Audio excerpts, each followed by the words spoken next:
everybody, this is Eva Montalvo.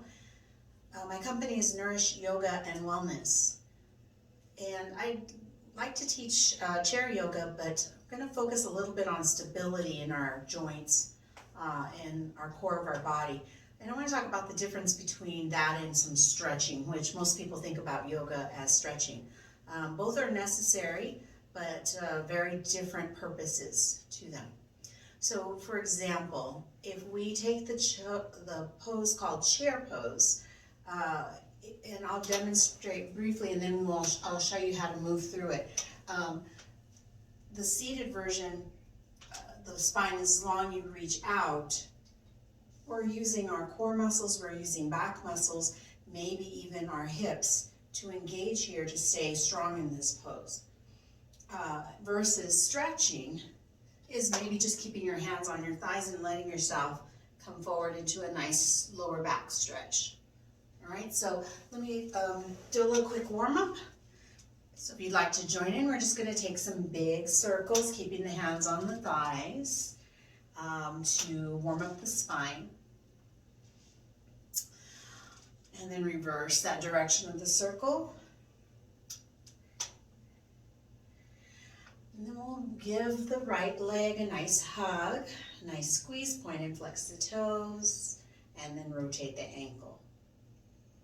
And just to make sure that the hips are nice and mobile, we're going to get that moving too. So just take that right leg out and in a few times. And then same thing with the left side. So hugging it in, point and flex the toes, and then rotate through the ankle. Left leg out and in a few times. Just make sure that our body's kind of ready to start doing some of this work. All right, bring it down. So now our chair pose is basically a little bit of leaning forward, but you want the spine to stay long. So I'm going to turn sideways so you can see what I'm talking about. So rather than our slouching that we may do, we want to lengthen the spine so that our shoulders are over our hips and our ears are over our shoulders. So noticing how that feels may be enough just to stay upright here. If you're already feeling some work happening through the body, that may be enough for you. But if you decide you want to go a little further and lean forward, not rounding forward, but keeping that straight spine, maybe you start to feel the abdominal muscles working here. Maybe you feel the back muscles keeping your back supported, your spine supported in the back. So this really becomes our chair pose variation. And then if you want to add more, you take one arm forward, maybe both arms forward. So in this pose, not only are we working through the center of our torso, but maybe you're even squeezing your glutes in a little bit and pressing down with your feet so that your thighs are activated. So there's a lot of things that are happening to keep us stable here. Good. And then we're going to come back up. And then just to offset what we did, we'll just take a rounding of the back into a forward fold. So let yourself just kind of hang here. And these stretches generally feel pretty good. You can even do a little wiggling side to side.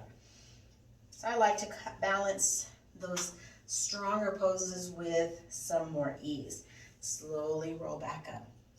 Now, why is that stability important? Well, it helps us get out of our chair. So, for example, as you start to find that length in your spine and shift your weight forward, you can start to come up into your standing and back down. So maybe try that a couple times, even if you just need to keep your hands on your chair. And then slowly come up. Use the thighs, the fronts of your thighs, and notice how that feels. Once you make it all the way up, we're just going to move over to the side of the chair. Actually, I'm going to move the chair out of the way for a moment, but you can also have your chair in front of you for some support. So as we kind of just wiggle out the hips after we've done that work, we can just release some of that tension. So there's good tension, there's bad tension. The tension that helps build our muscles is good, but then we let go of any kind of stress that creates with some stretching and gentle movement. All right, so now if we take that same chair pose, the idea is we bend the knees but then send the hips back. Notice if you tend to stick your tailbone out and arch your back, it's probably going to cause a little bit of tension in your low back. So then conversely, you may end up tucking under and rounding or hunching your back. So let's find the in-between, or called Goldilocks as it is, and continue to send the hips back, knees are over your feet. So you don't want to get your knees past your toes for this particular pose. So your chair pose could be really small, like here, like as if you were sitting on a stool, or you can sink it further back. So pick what works for you as you test this out. And then once again, one or both arms forward.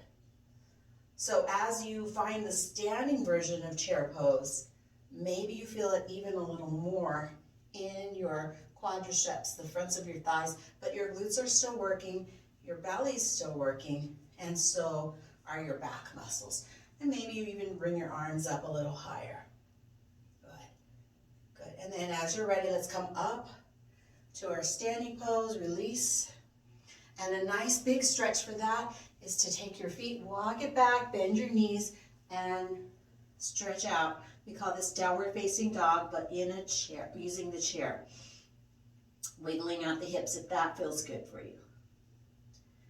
Good. And then coming back to center. So those are two really good variations of that chair pose. We will be exploring in my stability and stretch class starting on Monday.